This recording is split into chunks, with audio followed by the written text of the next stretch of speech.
On today's Locked On Jayhawks, we catch up with where things are at with spring football for KU. What are the top storylines? What should we be on the lookout for with position battles? What's different about this spring than springs of KU past?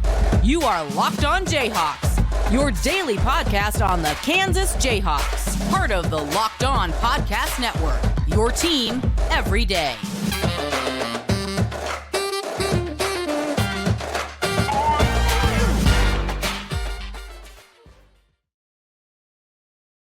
The spring showcase comes at you on Friday, so figured we'd catch up with the spring.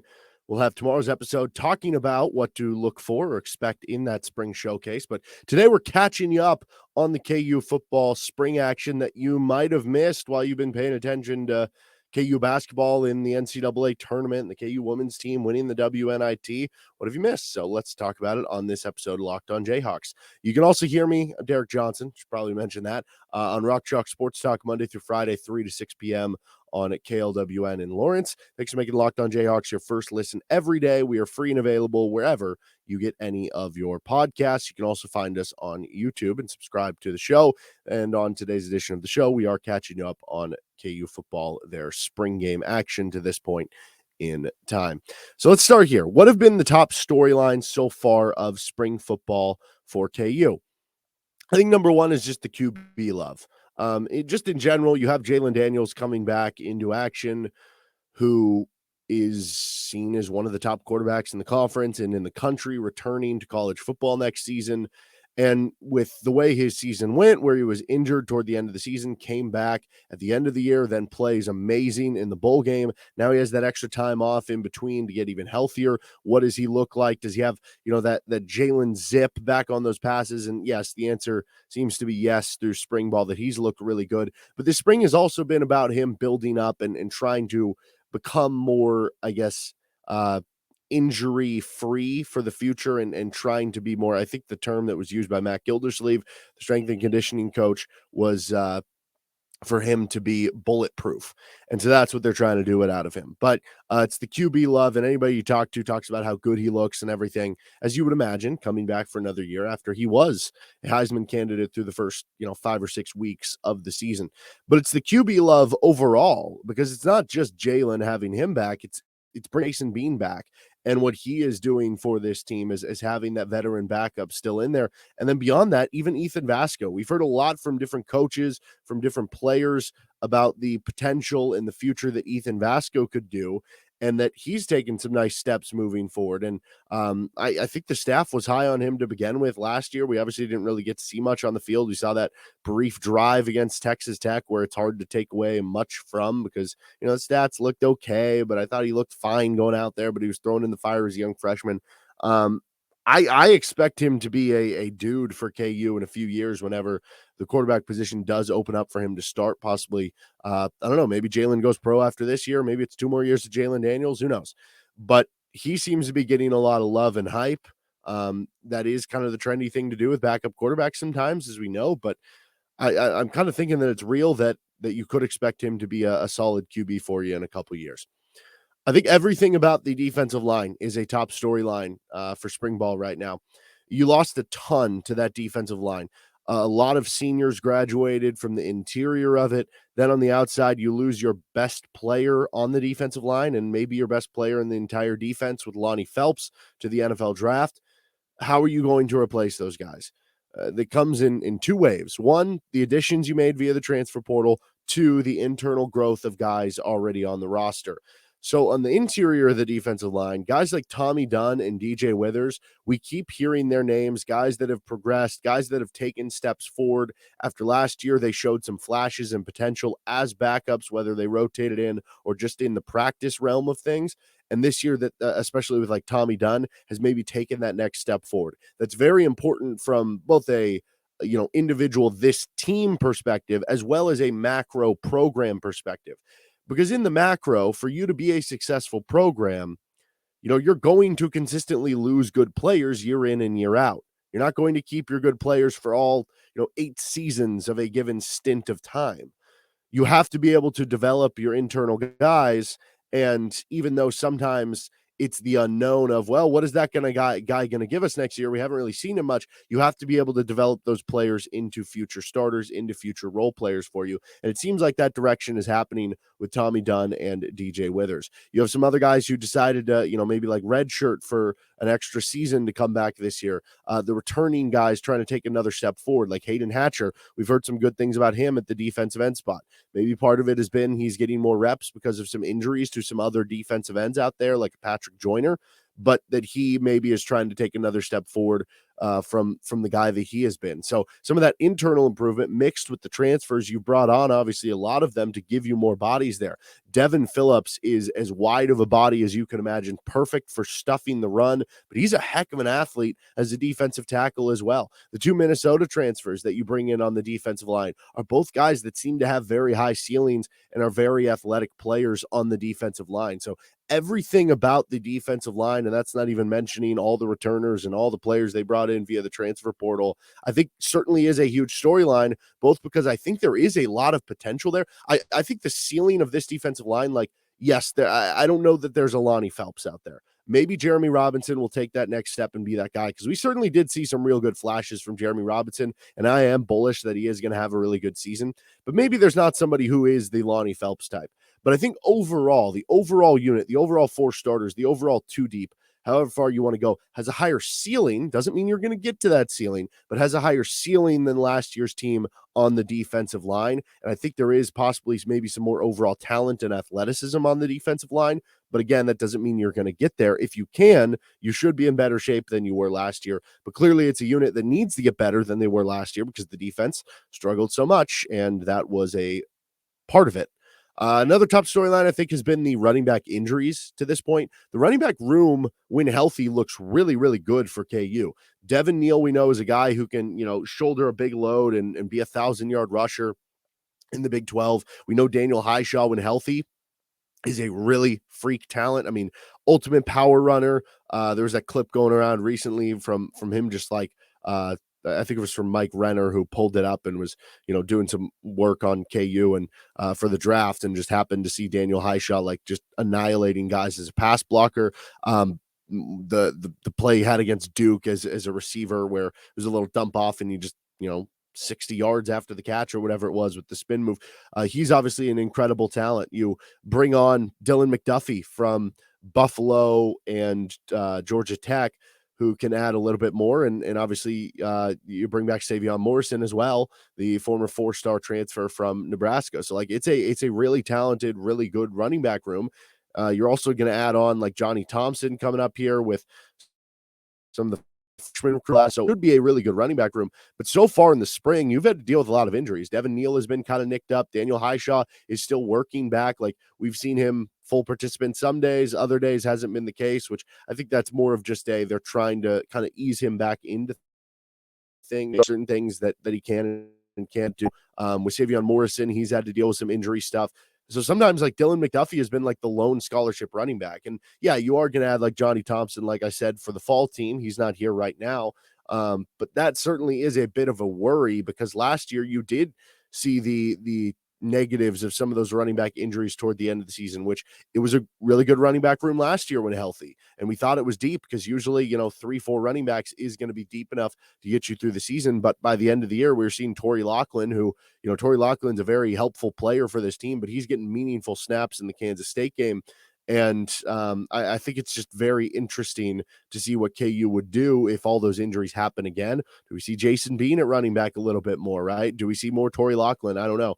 To a lesser degree, I think there's some storylines of safety injuries, like Kenny Logan, Marvin Grant have been out, but that's kind of just at the top. Like it's not as much going through the second and third strings as well, like it is with the running back position. The last top storyline I have here is the offensive line battles, which there's a lot of good offensive linemen on this team. It's a much deeper offensive line than it was last season. You brought in some good transfers. You have a lot of returning players. You have some internal growth from some guys coming back who are younger guys. And that is going to be certainly the biggest position battle to monitor. Let's get into those position battles, what we're looking for right now. That seems to be the talk of the town of those position battles for spring football coming up next. First, though, this episode of Locked On Jayhawks brought to you by FanDuel Sportsbook. The NBA playoffs are almost here, and now is the perfect time to download FanDuel, America's #1 sportsbook, because new customers get a no-sweat first bet up to $1,000. That's bonus bets back if your first bet doesn't win. Just download the FanDuel Sportsbook app. Safe, secure, super easy to use. Then you can bet on everything from the money line to point spreads to point scores to three-pointers drained. You can build your favorite same-game parlay, and you can combine your bets for a chance at a bigger payout with those same-game parlays. I've been doing some of them for like MLB games with, strikeout props, and, you bet like a home run prop or something like that.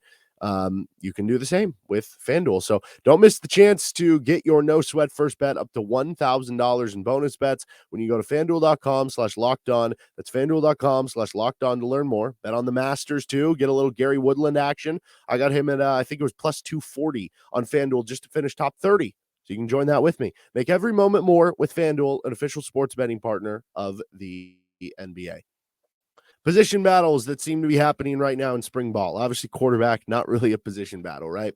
Running back, you've had all the injuries, and that's just going to be kind of figuring that out and so forth. I'm sure receiver is certainly a contested position. Like everything really is a competition for this team and this staff. So if I don't mention a position battle for a player or a certain position, that doesn't mean that they can't compete their way up, or that doesn't mean that everything is set in stone, right? Like at the receiver position, you bring back your top 3 receivers. But would it be crazy if Tanaka Scott, who was playing really well in fall camp last year before the off the field stuff happened that kind of sideways his season, would it be crazy if he reemerged and usurped someone? No, like something like that. That would not be crazy. I don't necessarily view those as full competition. It's the same thing with like the tight end room. Like Trevor Cardell has kind of been close these past couple of years. Would it be crazy if he starts getting more playing time? No. But the true, I think, position battles, there's 3 main ones that I want to talk about here. The first is offensive tackle. Right now, it is mainly right tackle, but it could be both tackle spots. You look at the interior of the offensive line. Right now, Mike Nowitzki is dealing with injury stuff. So, like, Michael Ford has been sliding over. They've had a couple players slide over and take snaps at center, but it's mainly been Michael Ford as the backup center. But when all healthy, you'd assume Mike Nowitzki at the center position. You'd have Michael Ford at one of the guard spots. At the other guard spot, you would have Dominic Pooney.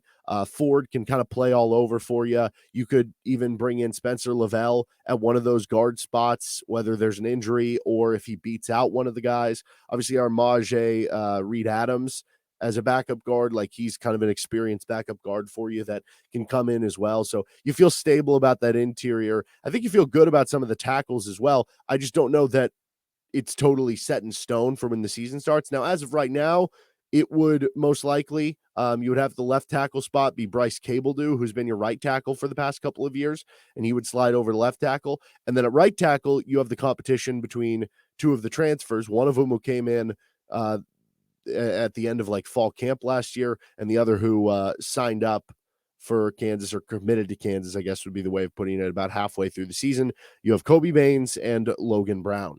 And there's some young players as well who are competing at right tackle and left tackle. And like I said, like maybe you could always move one of these guys out if you really had to. But it's really at that right tackle that I think is the most interesting dynamic.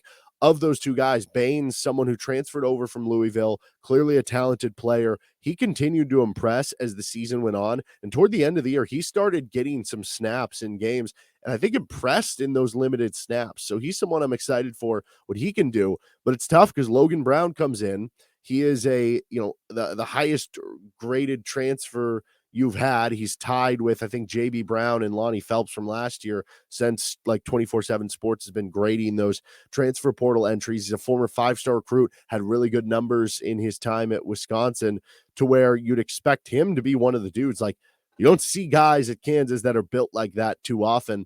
And that's a heck of a competition. I think ideally, I almost wonder if for KU, they would love for, Logan Brown, for instance, to emerge so much and work as hard as possible and have a super competitive offseason to where maybe he could even usurp Bryce Cabledew at the left tackle position. But right now, it's more of a competition between those 2 guys at right tackle with Cabledew at left tackle. Now, Cabledew is an interesting story because he's someone who probably got thrown into the fire too early a few years ago than what you would like because of lack of maybe depth or experience on the offensive line. Realistically, you like your offensive line to come in and, maybe redshirt a year or take a year or two to just get their body right under the conditioning program. And Cable Dude didn't have that luxury. And so he had kind of an up and down season, showed some flashes. Last season, kind of an up and down season as well at the right tackle spot. So there could be some questions there, but maybe finally, because he is an upperclassman player and because he didn't have that luxury of sitting back for a few years and working on his body a little bit more, maybe now is the year that he can make that jump and be a guy at left tackle. And also maybe he's just a better fit for being a left tackle than right tackle. Sometimes some guys are better on one side than the other. But I think those tackle spots are certainly one of them watching because in theory, between Cable Dude, Baynes, and Brown, those are 3 starting level tackles for you. And obviously you only start 2 offensive tackles. I think all over the defensive line is a big position battle. We talked about this as being one of the top storylines with so many new players. Like Jeremy Robinson to me feels like a go-to starter. He had good production last year. He's coming back into play this year. He's probably going to be the leader of that unit. After that, it is wide open. You've had some injuries during fall camp. Guy like Patrick Joyner, the transfer from Utah State and Miami who came over. That's maybe opened things up for Hayden Hatcher. But I think clearly at the defensive end spot next to Jeremy Robinson, that's going to be a competition that goes into fall camp. And the middle of the defensive line, like, sure, I might expect it to be like Devin Phillips next to maybe Tommy Dunn or something, but I don't think anybody has, I don't think it's a very clear that if somebody has a nice week of practices once we get to fall play, could a DJ Withers, emerge past one of those guys, or could you get some extra action from another transfer coming into the program? I don't totally know what to expect at this point in time, and that'll be interesting to see with the spring showcase. But I think all over the defensive line, there are spots wide open. There's some talented guys with high potential, but who's going to take advantage of that right away? And then I think the 2 linebacker spots next to Craig Young. This is kind of similar to the D-line. Like, I expect Jeremy Robinson to start. I expect Craig Young to start again at that kind of linebacker, nickel, safety, hybrid position. But who are going to be the 2 other linebackers? Last season, it was Rich Miller and Tywan Berryhill. You rotated in Eric Gilliard. You rotated in at times early in the season when you had him, Gavin Potter. You rotated in Lorenzo McCaskill throughout the year. Who are going to be those guys? I think Rich Miller, clearly he is a leader of the team. You almost expect him to be one of those starters, but the way that JB Brown is playing, man, and you keep hearing from players across the program how impressive he's been. You hear from coaches, and I don't know, because you heard some impressive stuff about Eric Gilliard in fall camp from some of the coaches. Like, I remember one of the coaches saying, he'll come up and thump you. And also, like, fundamentally, he does pass coverage as good as anybody in the linebacker room. And it was like, oh, so he's a good run stopper and he's one of the better pass coverage linebackers. Why would he not start? But then he didn't end up starting. Sometimes that can kind of just be smoke blown up, or just like more of, hey, we're impressed with what we got of him coming in, but he hasn't usurped past the starters yet. So I don't totally know what to expect there, but Brown had an 88 transfer grade coming in. That's the same as Logan Brown, same as Lonnie Phelps last year. He had solid Pro Football Focus numbers at Bowling Green a season ago. He's someone who will hit you. I'm excited to see what he can do. I would not be surprised if he ends up being your best linebacker, not of the Craig Young classification, because again, that's almost like a different position entirely. You have Jason Gilliam moving up kind of behind Craig Young in that position. So I'm interested to see if JB Brown emerges, and if that does happen where he's a starter, that means that one of your 2 returning starting linebackers with Tywan Berryhill or Rich Miller would be competing for the other starting spot instead of both of them starting. Clearly, the other one would just rotate in because you're going to be rotating through the linebackers, but I think that position is very interesting. Let's finish up. What is different about this spring than last year's spring, or maybe spring balls of KU past, in just a second with Locked On Jayhawks. What is different about this spring than maybe last year's spring or springs of the past? Obviously, the spring 2 years ago was very different because you had the head coaching change, and that was wild and crazy. Then last year, you had kind of the first spring under the Leipold staff. That means that this one is a little bit more normal, and you get everything a little bit more in. And now, instead of it just being like a fast-paced whirlwind of the staff takes over, and now they're just seeing these guys for the first time in fall, and now the season happens, and now we're straight into spring for the first time, and guys don't know what to expect. Now it's become more of a routine. Now it's become more of a process. But I think beyond that, it's just more experience, whether it's the players in the program, older players, players who have been around this staff, players who have been around the program. It's better talent now than it was, and it's higher expectations. This is no longer, hey, can we build up to being a bowl team? You just did that. It's now, can you build up from being a bowl team? Can you sustain that success you've had and add to it? Can you sustain to being a bowl team? Can you, instead of being a one-off team that, oh, hey, we made a bowl, that's cool, and then you fall back off, can you get back to that point? And can you get then beyond that to 8 or 9 wins? Can you be a Big 12 title contender? Can you take that next step up? That is a really tough thing for programs to do, and that's what you're seeing if Kansas can do this year. I think beyond that, they're also full-on scholarships. We haven't seen that lately, and obviously some players don't end up joining until, fall side of things. I'm sure we'll see maybe some players leave the program at the end of spring ball, and then it'll be kind of a one in, one out type situation where it's like, hey, if this player goes in the transfer portal, we're going to add someone else via the transfer portal in the summer. Saw a couple transfer portal ads last year in the summer. Most notably was Lorenzo McCaskill. But they're full on scholarships, and that added depth and those added players in the program of talent is so critical and is nice for moments like this in the spring where you don't have your full roster yet because you do have certain players who don't join you till the fall season. So having full scholarships allows you to have much more full and plentiful practices in the spring where you do have, like, I remember times where I forget if it was like during the Beatty era or the Miles era where they couldn't really even do anything for the spring showcase, whatever. They could only do like drills because they didn't have enough scholarship bodies. And that's different about this year as well. And I think the last thing is, and this goes back to the expectations part, coaches are getting on the team even harder than they have been in the past because the expectations are growing, because the line is moving up for this team, because they're not trying to let this team be content with, hey, you finally did it. You were the team that broke the bowl drought for Kansas. Be happy with. No, they are pushing even harder because they're saying that is just the appetizer. That is just the taste. You should not be content with that. There's an entree coming. Let's try to make it a steak dinner. That's going to do it for this episode of Locked On Jayhawks. We will be back for tomorrow's episode with a KU football spring showcase preview. It'll be a little different than this one, like what to expect from the showcase, maybe some players to watch that aren't going to be in the spring showcase, on a couple more editions of football shows for Locked On Jayhawks. I'm Derek Johnson. You can hear me as well, Rock Chalk Sports Talk, Monday through Friday from 3 to 6 on KLWN. You can subscribe to us here wherever you get any of your podcasts. You can find us on YouTube. You can hit me up at T Johnson Radio on Twitter. See you next time with Locked On Jayhawks. Bye.